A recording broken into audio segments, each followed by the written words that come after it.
TV 84 ਦੇ ਨਾਲ ਜੁੜੇ ਹੋ। ਮੈਂ ਰਜਿੰਦਰ ਸਿੰਘ। ਜੇ ਗੱਲ ਕੀਤੀ ਜਾਵੇ ਤਾਂ ਬੰਦੀ ਸਿੰਘਾਂ ਦੀ ਰਿਹਾਈ ਨੂੰ ਲੈ ਕੇ ਜਿਸ ਤਰੀਕੇ ਦੇ ਨਾਲ ਲੰਬੇ ਸਿੱਖ ਜਗਤ ਦੀ ਕੀ ਇਨਸਾਨ ਲੋਕਾਂ ਦੀ ਵੱਡੀ ਮੰਗ ਰਹੀ ਹੈ, ਤਾਂ ਇਸੇ ਨੂੰ ਲੈ ਕੇ ਜਿਹੜੀਆਂ ਹੋਰ ਸਿੱਖਾਂ ਦੀਆਂ ਵੱਡੀਆਂ ਪ੍ਰਮੁੱਖ ਮੰਗਾਂ ਨੇ ਲੈ ਕੇ ਜਿਹੜਾ ਸਮੇਂ ਅਨੁਸਾਰ ਮੰਗ ਉੱਠਦੀ ਰਹੀ ਹੈ। ਤੇ ਅੱਜ ਗੱਲ ਕੀਤੀ ਜਾਵੇ ਜਿਸ ਤਰੀਕੇ ਦੇ ਨਾਲ ਕੌਮੀ ਇਨਸਾਫ ਮੋਰਚੇ ਦੇ ਵੱਲੋਂ ਰੋਜ਼ ਅਪੀਲ ਕੀਤੀ ਜਾਂਦੀ ਹੈ ਕਿ ਵੱਡੀ ਤਾਦਾਦ ਦੇ ਵਿੱਚ ਆਵਾਮ ਪੁੱਜੇ, ਲੋਕ ਪੁੱਜਣ ਅਤੇ ਕਿਸਾਨ ਜਥੇਬੰਦੀਆਂ ਦੇ ਨਾਲ ਜਿਹੜੀਆਂ ਵੱਡੀਆਂ ਸਿੱਖ ਜਥੇਬੰਦੀਆਂ ਮੰਨੀਆਂ ਜਾਂਦੀਆਂ ਨੇ ਉਹਨਾਂ ਨੂੰ ਵੀ ਇਸ ਮੋਰਚੇ ਦੇ ਵਿੱਚ ਸ਼ਮੂਲੀਅਤ ਕਰਨ ਦੀ ਜ਼ਰੂਰਤ ਹੈ। ਪਰ ਇਸ ਮੋਰਚੇ ਨੂੰ ਜਿਹੜਾ ਬਲ ਦੇਣ ਵਾਸਤੇ ਵੱਡੀ ਤਾਦਾਦ ਦੇ ਵਿੱਚ ਮਾਝੇ ਤੋਂ ਕਿਸਾਨ ਮਜ਼ਦੂਰ ਸੰਘਰਸ਼ ਕਮੇਟੀ ਪੁੱਜੀ ਹੈ। ਤਾਂ ਸਭ ਤੋਂ ਪਹਿਲਾਂ ਮੈਂ ਇਕੱਠ ਦੀਆਂ ਤਸਵੀਰਾਂ ਤੁਹਾਡੇ ਨਾਲ ਸਾਂਝੀਆਂ ਕਰ ਦਿੰਦਾ ਹੈ ਕਿ ਕਿਸ ਤਰੀਕੇ ਦੇ ਨਾਲ ਜਿਹੜਾ ਵੱਡੀ ਤਾਦਾਦ ਦੇ ਵਿੱਚ ਜਿਹੜੀ ਸਿੱਖ ਸੰਗਤ ਹੈ ਉਹ ਜਿਹੜਾ ਇਕੱਠ ਦੇ ਰੂਪ ਦੇ ਵਿੱਚ ਪੁੱਜੇ ਨੇ, ਤਾਂ ਜਿਨ੍ਹਾਂ ਦੀ ਅਗਵਾਈ ਕਹਿ ਸਕਦੇ ਆ ਕਿ ਕਿਸਾਨ ਮਜ਼ਦੂਰ ਸੰਘਰਸ਼ ਕਮੇਟੀ ਦੇ ਜਿਹੜੇ ਮੁੱਖ ਕਰਤਾ ਧਰਤਾ ਦੇ ਵਿੱਚੋਂ ਗੱਲ ਕੀਤੀ ਜਾਵੇ ਤਾਂ ਕਿਸਾਨ ਆਗੂ ਜਿਹੜੇ ਪੰਧੇਰ ਸਾਹਿਬ ਨੇ ਜਾਂ ਸਤਨਾਮ ਸਿੰਘ ਪੰਨੂ ਨੇ ਜਾਂ ਫਿਰ ਸੁਖਵਿੰਦਰ ਸਿੰਘ ਦੀ ਗੱਲ ਕੀਤੀ ਜਾਵੇ ਤਾਂ ਵੱਡੀ ਤਾਦਾਦ ਦੇ ਵਿੱਚ ਪੁੱਜੇ ਨੇ। ਸਰਵਣ ਸਿੰਘ ਪੰਧੇਰ ਵੀ ਵੱਡਾ ਜੱਥਾ ਲੈ ਕੇ ਪੁੱਜੇ ਨੇ। ਤਾਂ ਇੱਧਰ ਅਸੀਂ ਤੁਹਾਡੇ ਨਾਲ ਟਰਾਲੀਆਂ ਦਾ ਜ਼ਿਕਰ ਵੀ ਕਰਦੇ ਜਾਵਾਂਗੇ ਕਿ ਕਿੰਨੀ ਵੱਡੀ ਤਾਦਾਦ ਦੇ ਵਿੱਚ ਜਿਹੜਾ ਕਹਿ ਸਕਦੇ ਕਿ ਕਿਸਾਨ ਵੀਰ ਪੁੱਜੇ ਨੇ, ਤੇ ਅਸੀਂ ਉੱਥੇ ਯਤਨ ਵੀ ਕਰਾਂਗੇ ਕਿ ਉਹਨਾਂ ਦੇ ਨਾਲ ਗੱਲਬਾਤ ਵੀ ਕੀਤੀ ਜਾਵੇ। ਬਾਬਾ ਜੀ ਕਿਹੜੀ ਜਗ੍ਹਾ ਤੋਂ ਆਏ ਹੋ ਜੀ? ਅੰਮ੍ਰਿਤਸਰ ਤੋਂ। ਕਿੱਦਣ ਤੇ ਆਏ ਹੋ ਜੀ? ਪਰਸੋਂ।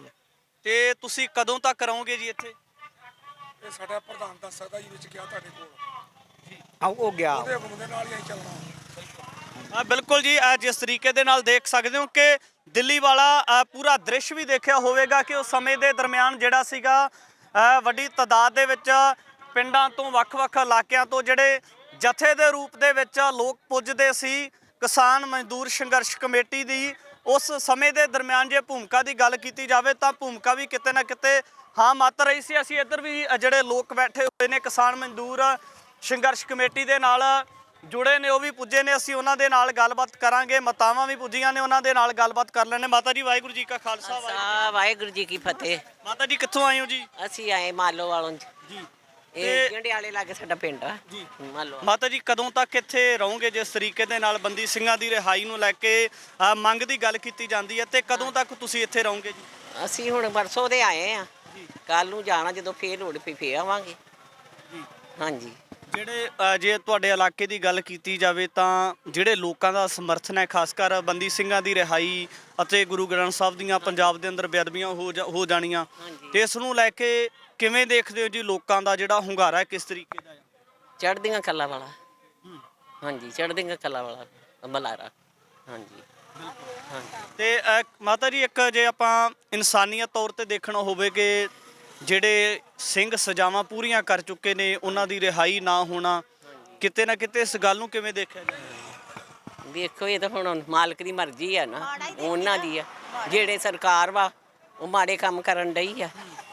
ਹਾਂਜੀ ਬਿਲਕੁਲ ਜੀ। ਅਸੀਂ ਕਿਸਾਨ ਮਜ਼ਦੂਰ ਸੰਘਰਸ਼ ਕਮੇਟੀ ਦੇ ਜਿਹੜਾ ਜਥੇਬੰਦੀ ਦੇ ਵਿੱਚ ਲੋਕ ਆਏ ਨੇ ਉਹਨਾਂ ਦੇ ਨਾਲ ਵੀ ਗੱਲਬਾਤ ਕੀਤੀ ਹੈ। ਤਾਂ ਇੱਥੇ ਹੋਰ ਵੀ ਸਾਡੇ ਨਾਲ ਬਜ਼ੁਰਗ ਬਾਬੇ ਰਹਿਣਗੇ ਤੇ ਉਹਨਾਂ ਦੇ ਨਾਲ ਵੀ ਅਸੀਂ ਗੱਲਬਾਤ ਕਰਨ ਦਾ ਯਤਨ ਕਰਾਂਗੇ ਕਿ ਕਿਸ ਤਰੀਕੇ ਦੇ ਨਾਲ ਜਿਹੜੇ ਇੱਥੇ ਲੋਕ ਪੁੱਜੇ ਨੇ ਉਹਨਾਂ ਦੇ ਨਾਲ ਵੀ ਗੱਲਬਾਤ ਕੀਤੀ ਜਾਵੇ, ਤਾਂ ਜੋ ਜਿਹੜੀਆਂ ਵੱਡੀਆਂ ਮੰਗਾਂ ਨੇ ਉਹਨਾਂ ਨੂੰ ਲੈ ਕੇ ਜਿਹੜੇ ਪੰਜਾਬ ਦੇ ਲੋਕ ਨੇ ਜਾਂ ਜਿਹੜੇ ਹੋਰ ਵੱਖ-ਵੱਖ ਇਲਾਕਿਆਂ ਦੇ ਲੋਕ ਨੇ ਉਹ ਕਿਸ ਤਰੀਕੇ ਦੇ ਨਾਲ ਸੋਚਦੇ ਨੇ, ਤਾਂ ਪੂਰੀ ਗੱਲਬਾਤ ਕਰਨ ਦਾ ਯਤਨ ਕੀਤਾ। ਤਾਂ ਇੱਥੋਂ ਕਹਿ ਸਕਦੇ ਹਾਂ ਕਿ ਕਾਫਲਾ ਵੀ ਰਵਾਨਾ ਹੋਵੇਗਾ।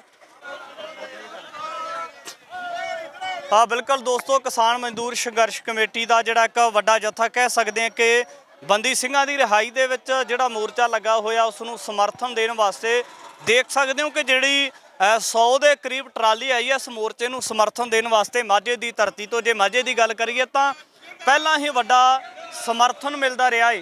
ਤਾਂ ਇਸ ਸਮੇਂ ਦੇ ਦਰਮਿਆਨ ਕਿਸਾਨ ਮਜ਼ਦੂਰ ਸੰਘਰਸ਼ ਕਮੇਟੀ ਵੱਲੋਂ ਜਿਹੜਾ ਮੰਗ ਕੀਤੀ ਜਾ ਰਹੀ ਹੈ ਕਿ ਬੰਦੀ ਸਿੰਘਾਂ ਦੀ ਰਿਹਾਈ ਹੋਣੀ ਚਾਹੀਦੀ ਹੈ, ਇਹਦੇ ਨਾਲ ਜਿਹੜੀਆਂ ਹੋਰ ਵੱਡੀਆਂ ਪ੍ਰਮੁੱਖ ਮੰਗਾਂ ਉਹਨਾਂ ਨੂੰ ਲੈ ਕੇ ਵੀ ਮੰਗ ਕੀਤੀ ਜਾ ਰਹੀ ਹੈ। ਤਾਂ ਇਹ ਜਿਹੜਾ ਪੂਰਾ ਵਰਤਾਂਤ ਹੈ, ਪੂਰੀਆਂ ਤਸਵੀਰਾਂ ਤੁਹਾਡੇ ਨਾਲ ਸਾਂਝੀਆਂ ਕਰ ਰਹੇ ਹਾਂ ਕਿ ਕਿਸ ਤਰੀਕੇ ਦੇ ਨਾਲ ਵੱਡਾ ਇਕੱਠ ਸੰਗਤ ਦਾ ਵੱਡਾ ਇਕੱਠ ਇਸ ਜਥੇਬੰਦੀ ਦੇ ਨਾਲ ਜਿਹੜੇ ਜੁੜੇ ਹੋਏ ਵਰਕਰ ਦੀ ਗੱਲ ਕੀਤੀ ਜਾਵੇ ਜਾਂ ਲੋਕਾਂ ਦੀ ਗੱਲ ਕੀਤੀ ਜਾਵੇ ਜਿਹੜੇ ਆਮ ਕਰਕੇ ਕਿਸਾਨਾਂ ਦੀਆਂ ਜਿਹੜੀਆਂ ਵੱਡੀਆਂ ਮੰਗਾਂ ਨੇ ਉਹਨਾਂ ਨੂੰ ਲੈ ਕੇ ਸਮੇਂ-ਸਮੇਂ ਤੇ ਇਹਨਾਂ ਦੇ ਵੱਲੋਂ ਆਵਾਜ਼ ਬੁਲੰਦ ਕੀਤੀ ਜਾਂਦੀ ਹੈ।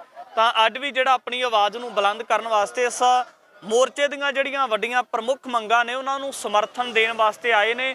ਤਕਰੀਬਨ ਇਹਨਾਂ ਦੇ ਵੱਲੋਂ ਦਾਅਵਾ ਕੀਤਾ ਜਾ ਰਿਹਾ ਕਿ ਜਿਸ ਤਰੀਕੇ ਦੇ ਨਾਲ ਦਿੱਲੀ ਦੀ ਧਰਤੀ ਦੇ ਉੱਪਰ ਸਮਾਂ ਗੁਜ਼ਾਰਿਆ ਜਾਂਦਾ ਸੀ, ਦਿੱਲੀ ਦੀ ਧਰਤੀ ਦੇ ਉੱਪਰ ਜਦੋਂ ਖੇਤੀ ਬਿੱਲਾਂ ਦੇ ਵਿਰੋਧ ਦੇ ਵਿੱਚ ਜਿਹੜਾ ਸੀ ਐਜੀਟੇਸ਼ਨ ਚੱਲਦਾ ਸੀ, ਤਾਂ ਉਸ ਸਮੇਂ ਦੇ ਦਰਮਿਆਨ ਵੀ ਜਿਹੜਾ ਵੱਖ-ਵੱਖ ਕਿਸਾਨ ਜਥੇਬੰਦੀਆਂ ਜਾਂ ਵੱਖ-ਵੱਖ ਇਲਾਕਿਆਂ ਦੇ ਲੋਕ ਹੋਣ ਤਾਂ ਉਹਨਾਂ ਦੇ ਵੱਲੋਂ ਵੱਡੀ ਭੂਮਿਕਾ ਨਿਭਾਈ ਗਈ ਸੀ। ਪਰ ਇਸ ਸਮੇਂ ਦੇ ਦਰਮਿਆਨ ਜਿਹੜੀਆਂ ਵੱਡੀਆਂ ਤਸਵੀਰਾਂ ਤੁਹਾਡੇ ਨਾਲ ਸਾਂਝੀਆਂ ਕਰ ਰਹੇ ਹਾਂ ਕਿ ਕਿਸ ਤਰੀਕੇ ਦੇ ਨਾਲ ਜਿਹੜਾ ਕੌਮੀ ਇਨਸਾਫ ਮੋਰਚੇ ਨੂੰ ਵੱਡਾ ਸਮਰਥਨ ਦੇਣ ਵਾਸਤੇ ਜਿਹੜਾ ਕਿਸਾਨ ਆਗੂ ਸਤਨਾਮ ਸਿੰਘ ਪੰਨੂ ਦੀ ਗੱਲ ਹੋਵੇ ਜਾਂ ਸਰਵਣ ਸਿੰਘ ਪੰਧੇਰ ਦੀ ਗੱਲ ਹੋਵੇ, ਸੁਖਵਿੰਦਰ ਸਿੰਘ ਸਵਰਾਜ ਦੀ ਗੱਲ ਹੋਵੇ, ਤਾਂ तमाम ਜਿਹੜੇ ਕਿਸਾਨ ਆਗੂ ਨੇ ਉਹਨਾਂ ਦੇ ਵੱਲੋਂ ਇਸ ਮੋਰਚੇ ਨੂੰ ਸਮਰਥਨ ਦੇਣ ਵਾਸਤੇ ਬੰਦੀ ਸਿੰਘਾਂ ਦੀ ਰਿਹਾਈ ਦੇ ਨਾਲ ਜਿਹੜੀਆਂ ਬੇਅਦਬੀਆਂ ਨੂੰ ਲੈ ਕੇ ਕਾਨੂੰਨ ਬਣਨੇ ਚਾਹੀਦੇ ਨੇ ਜਾਂ ਜਿਹੜਾ 328 ਸਰੂਪਾਂ ਦਾ ਮਸਲਾ ਹੈ ਤਾਂ ਇਹਦੇ ਨਾਲ ਜਿਹੜੀਆਂ ਹੋਰ ਵੱਡੀਆਂ ਮੰਗਾਂ ਦੀ ਗੱਲ ਕਰੀਏ ਤਾਂ ਉਹਨਾਂ ਨੂੰ ਲੈ ਕੇ ਜਿਹੜਾ ਰੋਸ ਪ੍ਰਦਰਸ਼ਨ ਕੀਤਾ ਜਾ ਰਿਹਾ ਹੈ।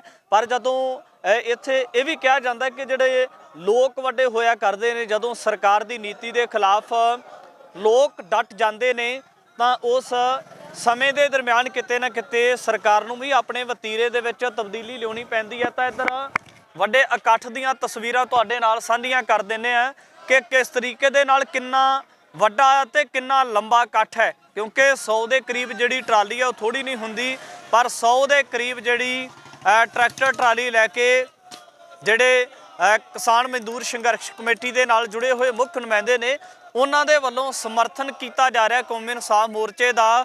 ਤੇ ਆਉਣ ਵਾਲੇ ਦਿਨਾਂ ਦੇ ਵਿੱਚ ਦੇਖਣਾ ਹੋਵੇਗਾ ਜਿਸ ਤਰੀਕੇ ਦੇ ਨਾਲ ਜੇ ਆਪਾਂ ਸਰਕਾਰ ਦੀ ਗੱਲ ਕਰੀਏ ਤਾਂ ਵਿੱਤ ਮੰਤਰੀ ਹੋਣ ਹਰਪਾਲ ਸਿੰਘ ਚੀਮਾ ਹੋਣ ਜਾਂ ਜਿਹੜੇ ਉਹਨਾਂ ਦੇ ਨਾਲ ਜੁੜੇ ਹੋਏ ਕੈਬਨਿਟ ਮੰਤਰੀ ਮੰਨੇ ਜਾਂਦੇ ਨੇ, ਉਹਨਾਂ ਨੇ ਪਿਛਲੇ ਸਮੇਂ ਦੇ ਦਰਮਿਆਨ ਮੀਟਿੰਗ ਕੀਤੀ ਸੀ।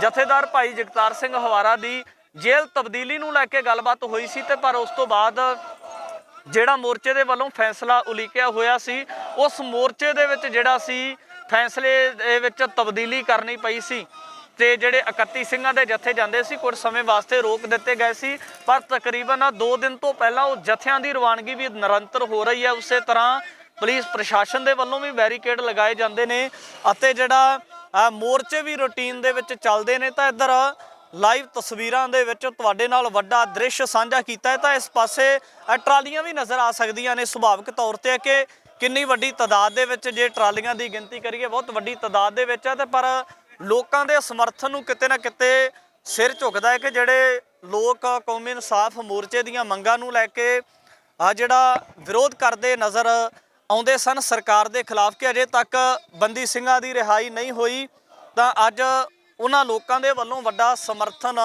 ਕੌਮੀ ਇਨਸਾਫ ਮੋਰਚੇ ਨੂੰ ਦਿੱਤਾ ਜਾ ਰਿਹਾ। ਤਾਂ ਜਿਹੜੀਆਂ तमाम ਤਰ੍ਹਾਂ ਦੀਆਂ ਤਸਵੀਰਾਂ ਨੇ ਤੁਹਾਡੇ ਨਾਲ ਸਾਂਝੀਆਂ ਕਰ ਰਹੇ ਹਾਂ ਕਿ ਕਿਸ ਤਰੀਕੇ ਦੇ ਨਾਲ ਜਿਹੜਾ ਰੋਸ ਹੈ ਉਹ ਜ਼ਾਹਰ ਕੀਤਾ ਜਾ ਰਿਹਾ ਹੈ ਸਰਕਾਰ ਦੇ ਖਿਲਾਫ ਔਰ ਸਰਕਾਰ ਹੋ ਸਕਦਾ ਹੈ ਕਿ ਆਉਣ ਵਾਲੇ ਸਮੇਂ ਦੇ ਵਿੱਚ ਆਪਣੀ ਤਬਦੀਲੀ ਵੀ ਕਰੇ। ਇਹ ਵੀ ਆਉਣ ਵਾਲੇ ਸਮੇਂ ਦੇ ਵਿੱਚ ਦੇਖਣਾ ਹੋਵੇਗਾ। ਬੰਦੀ ਸਿੰਘਾਂ ਨੂੰ ਰਿਹਾ ਕਰਾ ਕੇ ਰਹਾਂਗੇ। ਮੋਦੀ ਸਰਕਾਰ ਮੁਰਦਾਬਾਦ ਮੁਰਦਾਬਾਦ ਮੁਰਦਾਬਾਦ ਭਗਵੰਤ ਮਾਨ ਸਰਕਾਰ ਮੁਰਦਾਬਾਦ ਬੰਦੀ ਸਿੰਘ ਰਿਹਾ ਕਰੋ। ਬਿਲਕੁਲ ਦੋਸਤੋ, ਇਹ ਜਿਹੜੀਆਂ तमाम ਤਰ੍ਹਾਂ ਦੀਆਂ ਤਸਵੀਰਾਂ ਸੀ ਤੁਹਾਡੇ ਨਾਲ ਸਾਂਝੀਆਂ ਕੀਤੀਆਂ। ਤਾਂ ਆਉਣ ਵਾਲੇ ਸਮੇਂ ਦੇ ਵਿੱਚ ਦੇਖਣਾ ਹੋਵੇਗਾ ਕਿ ਜਿਹੜਾ ਸਰਕਾਰ ਦੇ ਅਤੇ ਮੋਰਚੇ ਦੇ ਆਪਸ ਦੇ ਵਿੱਚ ਇੱਕ ਗੈਪ ਬਣਿਆ ਹੋਇਆ ਹੈ, ਗੱਲਬਾਤ ਦਾ ਦੌਰ ਅੱਗੇ ਕਿਸ ਤਰ੍ਹਾਂ ਚੱਲੇਗਾ ਜਾਂ ਬੰਦੀ ਸਿੰਘਾਂ ਦੀ ਰਿਹਾਈ ਦੇ ਨਾਲ ਜਿਹੜੀਆਂ ਹੋਰ ਵੱਡੀਆਂ ਪ੍ਰਮੁੱਖ ਮੰਗਾਂ ਨੇ ਉਹਨਾਂ ਮੰਗਾਂ ਨੂੰ ਸਰਕਾਰ ਦੇ ਵੱਲੋਂ ਕਿਸ ਤਰੀਕੇ ਦੇ ਨਾਲ ਹੱਲ ਕੀਤਾ ਜਾਂਦਾ ਹੈ। ਜਿਹੜਾ ਲੋਕਾਂ ਦੇ ਮਨਾਂ ਦੇ ਵਿੱਚ ਰੋਸ ਹੈ ਉਸ ਰੋਸ ਨੂੰ ਕਿਸ ਤਰ੍ਹਾਂ ਠੱਲਿਆ ਜਾਂਦਾ ਹੈ। ਆਉਣ ਵਾਲੇ ਸਮੇਂ ਦੇ ਵਿੱਚ ਵੀ तमाम ਪੱਖ ਲੈ ਕੇ ਤੁਹਾਡੇ ਦਰਮਿਆਨ ਹਾਜ਼ਰ ਹੁੰਦੇ ਰਹਾਂਗੇ। ਧੰਨਵਾਦ।